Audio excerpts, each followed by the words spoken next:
चलिए, welcome back dear students. मैं इस वीडियो में आपको एक बड़ा ही सुंदर चीज़ बताने जा रहा हूँ, नोटिस कैसे लिखते हैं। ये आपके एग्ज़ाम में आता है, स्पेशली पॉलिटेक्निक में, notice writing. Notice writing, notice writing, notice कैसे लिखते हैं। तो देखो, ये नोटिस जो होता है ये कोई नई चीज़ नहीं है। आप नोटिस के बारे में बहुत सुना होगा, आपने देखा भी होगा, आपने नोटिस पढ़ा भी होगा।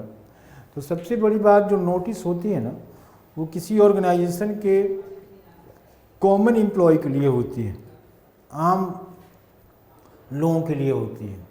नोटिस किसी ऑर्गेनाइजेशन के बड़े लोगों के लिए नहीं होती हैं, उसमें जो हायर अथॉरिटीज़ होते हैं उसके लिए नहीं होती है। तो सबसे बड़ी बात है कि नोटिस के बारे में जानना है कि नोटिस एक किस तरह का कम्युनिकेशन है।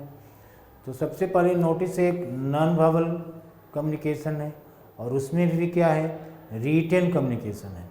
नोटिस क्या है, नॉन वर्बल रिटेन कम्युनिकेशन। तो इसका मतलब थोड़ा सा मैं लिख देता हूँ। इट इज़ मतलब नोटिस क्या होता है, व्हाट आर नोटिस इज, ये मैं समझाने की कोशिश कर रहा हूँ आपको। नोटिस होता क्या है, तो it is a non verbal written communication, written communication for the common members of an organization। Common member का मतलब हुआ ऐसे मेंबर्स जो नीचे स्तर के हैं, है ना। जैसे कोई आपको स्कूल है और वो अपने छात्रों के लिए कोई नोटिस निकालती है, तो कोई सूचना देती है, मतलब कोई इन्फॉर्मेशन छात्रों के लिए करती है, तो उसको आप देखते होंगे कि नोटिस बोर्ड पे लगा दिया जाता है।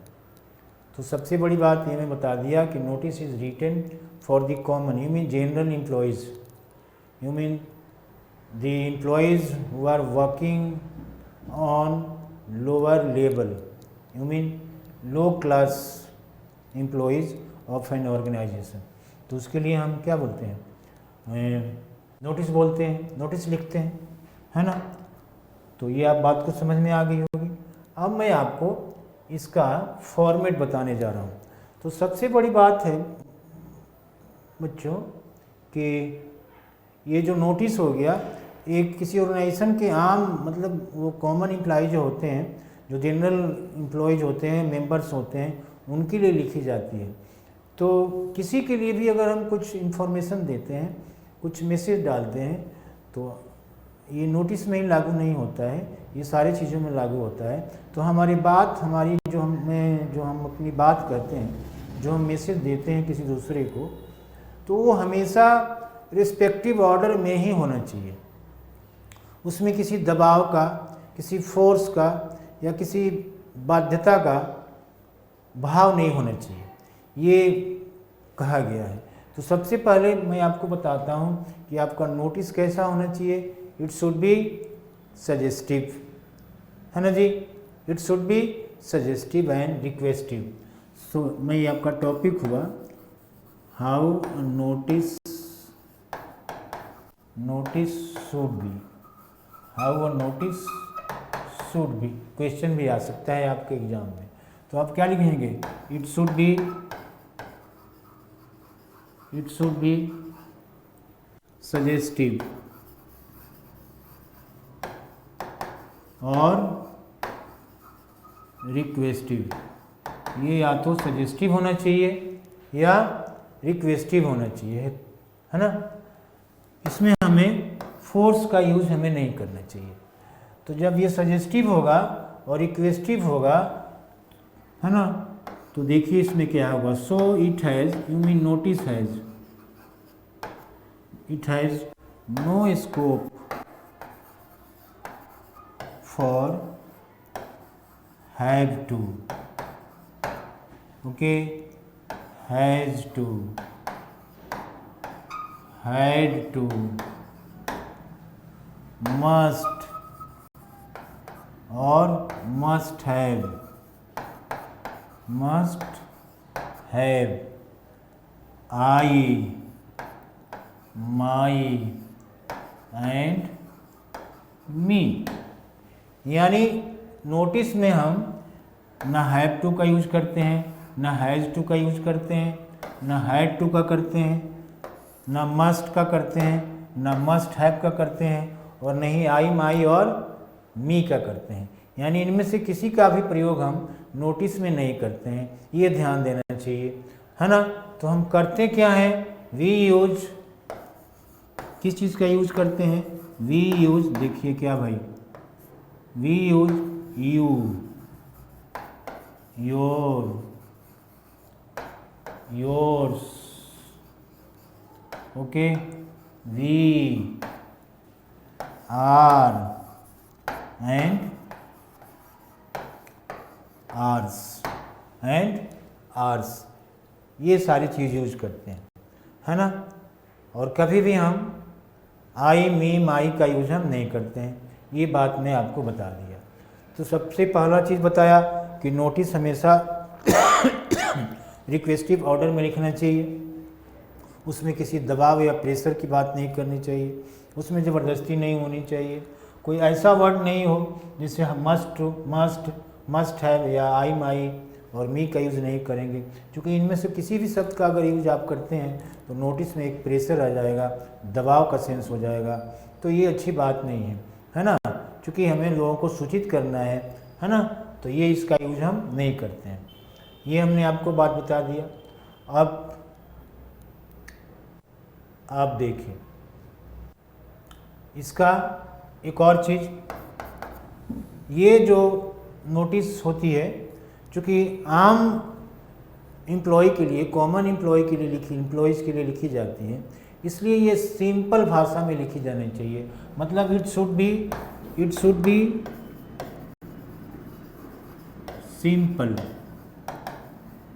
Simple and comprehensive,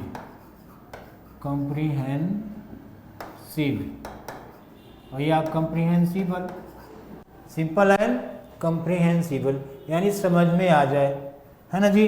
so don't use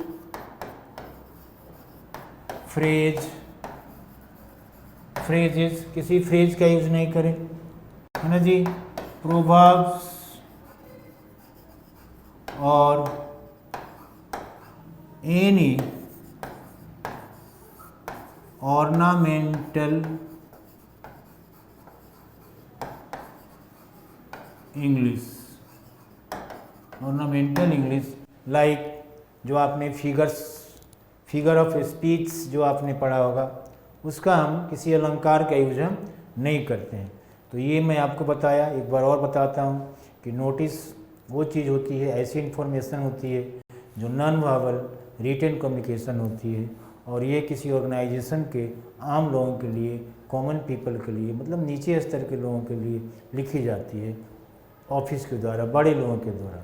और दूसरी बात, अगली बात बताया कि नोटिस हमेशा रिक्वेस्टिव ऑर्डर में होना चाहिए या सजेस्टिव ऑर्डर में होना चाहिए, और इसलिए इसमें has to, must, had to या हैव टू का यूज़ हमें नहीं करनी चाहिए, है ना। ये नहीं होता है। आई, माई, मी का भी यूज़ नहीं करना होता है। हम इसमें क्या करते हैं, या तो वी का यूज़ करते हैं, यू का यूज़ करते हैं, या फिर आर का यूज़ करते हैं, लेकिन आई, माई, मी और माइन का कभी भी यूज हम नहीं करते हैं। अब मैं आपको बता रहा हूँ कि इसका फॉर्मेट क्या होगा। तो देखिए फॉर्मेट आपको बता रहा हूँ, फॉर्मेट, इसका एक फॉर्मेट बता रहा हूँ, है ना।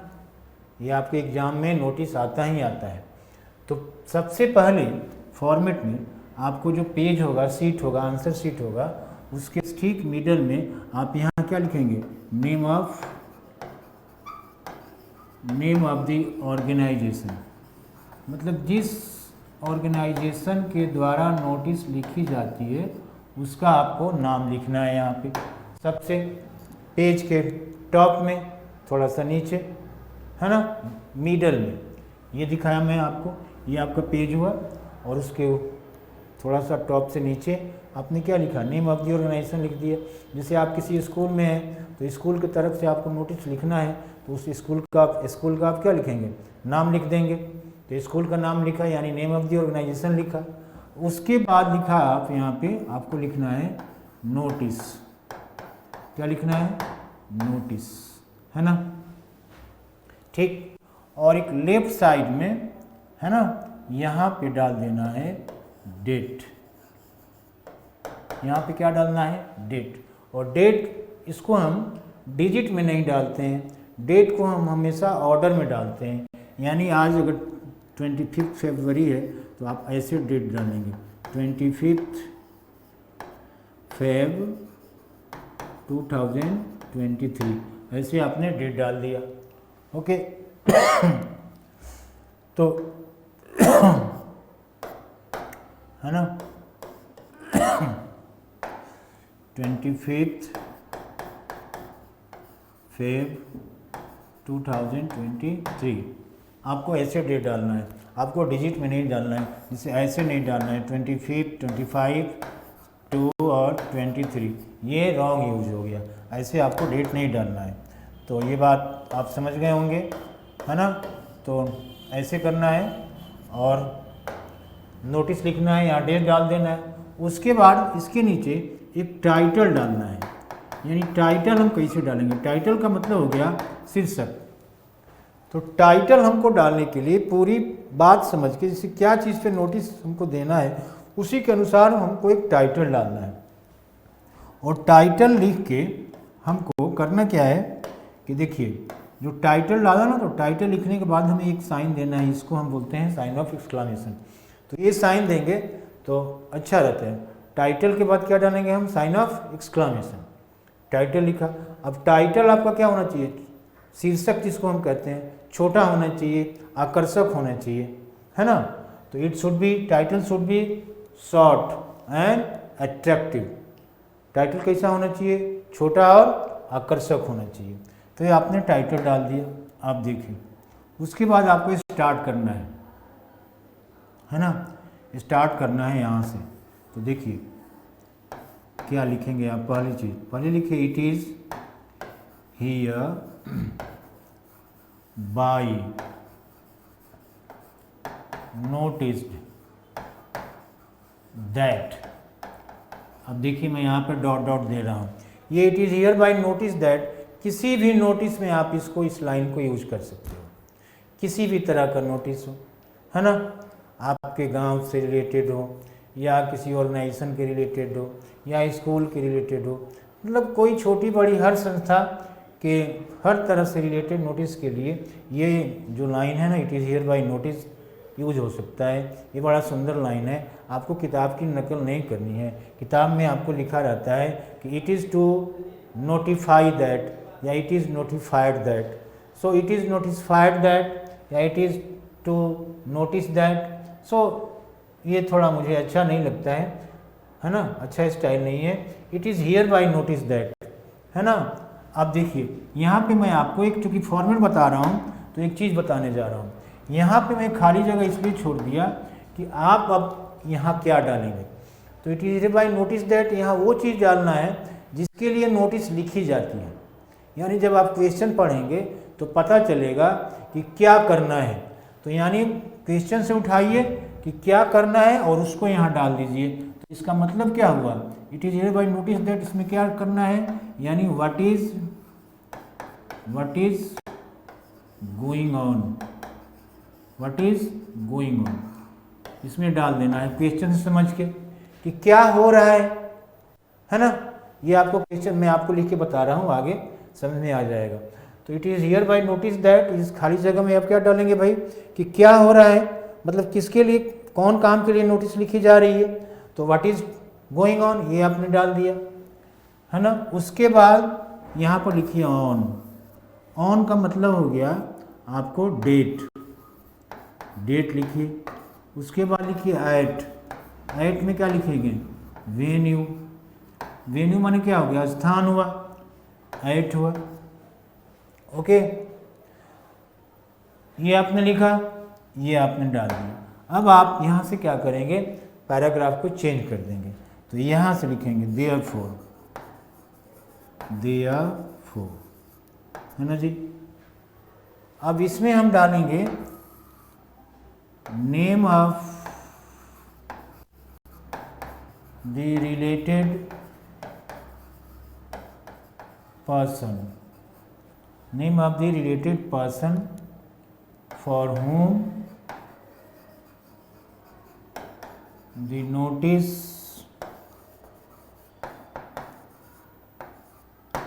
is written।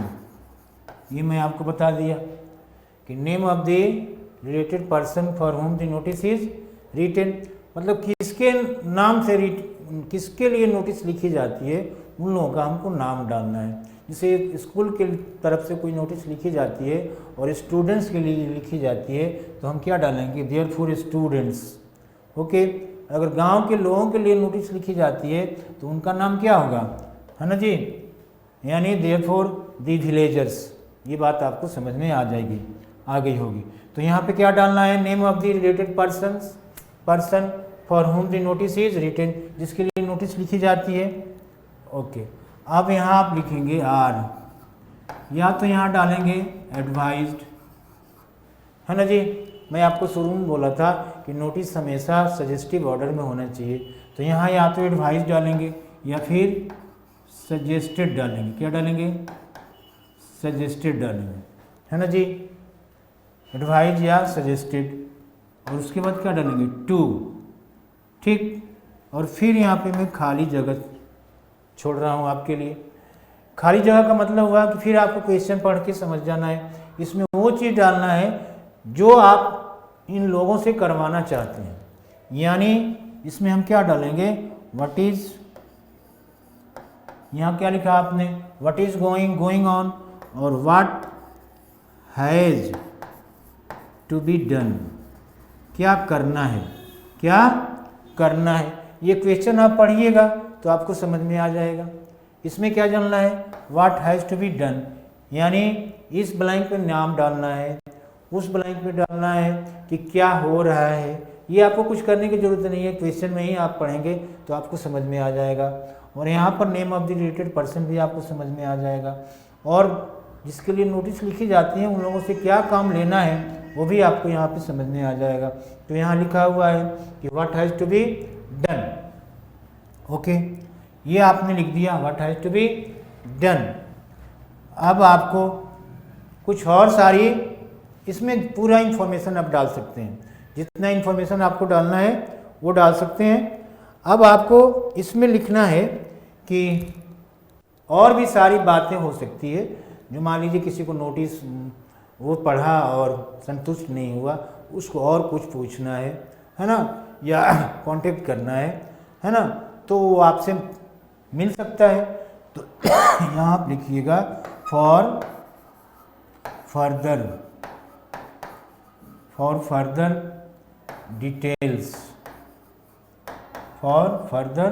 डिटेल्स कॉन्टैक्ट दी अंडरसाइंड,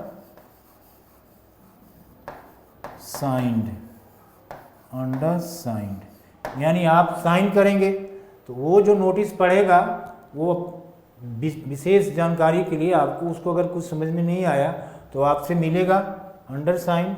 और फिर यहाँ लिखेंगे हम थैंकिंग यू,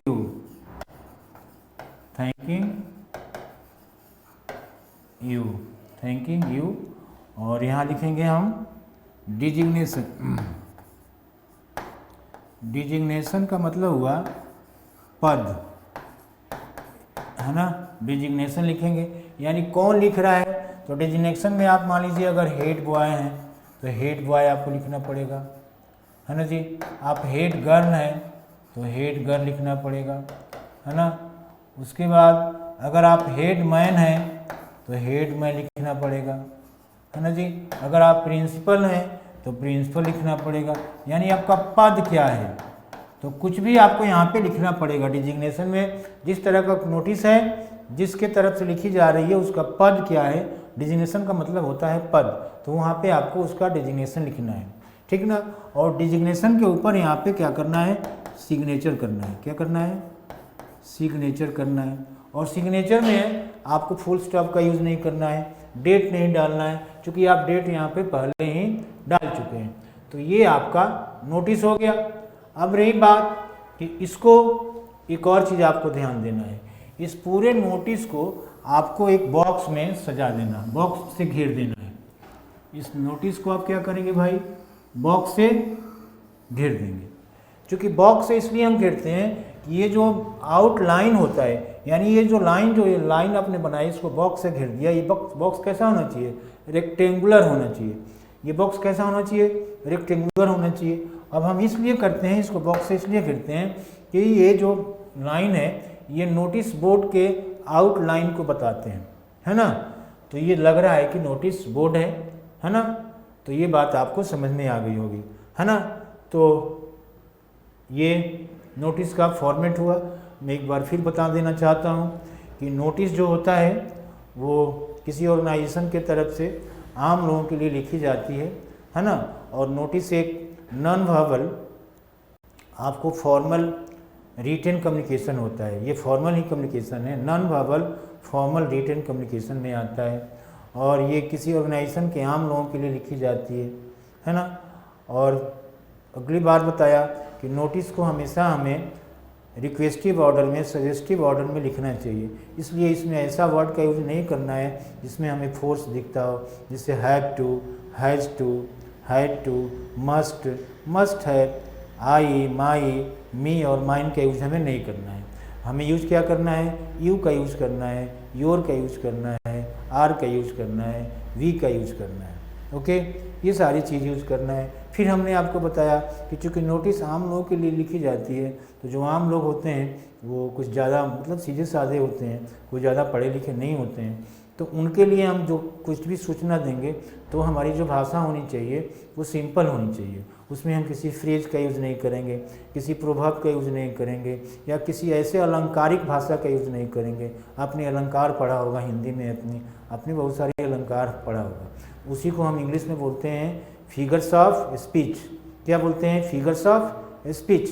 तो उन सारी चीज़ों का यूज हमें नहीं करना है, वो सिंपली लिखना है ना। ये सारी चीज़ हमने आपको बताया, फिर आपको फॉर्मेट बताया, है ना। अब रही बात कि मैं उम्मीद करता हूँ कि ये फॉर्मेट आपको समझ में आ गया होगा, और आप एग्ज़ाम में किसी भी तरह का नोटिस आएगा तो आप लिख देंगे।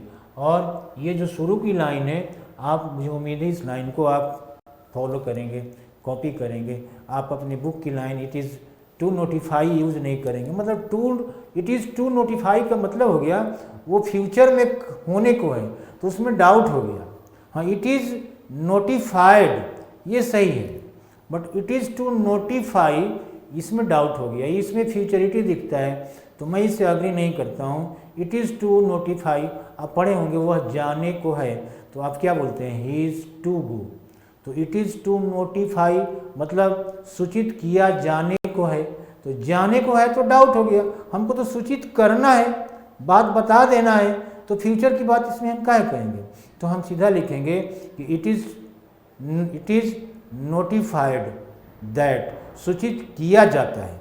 इट इज़ नोटिफाइड या it is here by notice that, है ना। It is here by notice that, सूचित किया जाता है कि, तो हम सूचित कर देंगे, फ्यूचर की बात उसमें नहीं रखेंगे, इसलिए इसका यूज आप नहीं करेंगे। यानी इट इज़ टू नोटिफाई या इट इज़ टू नोटिस का यूज आप नहीं करेंगे, है ना।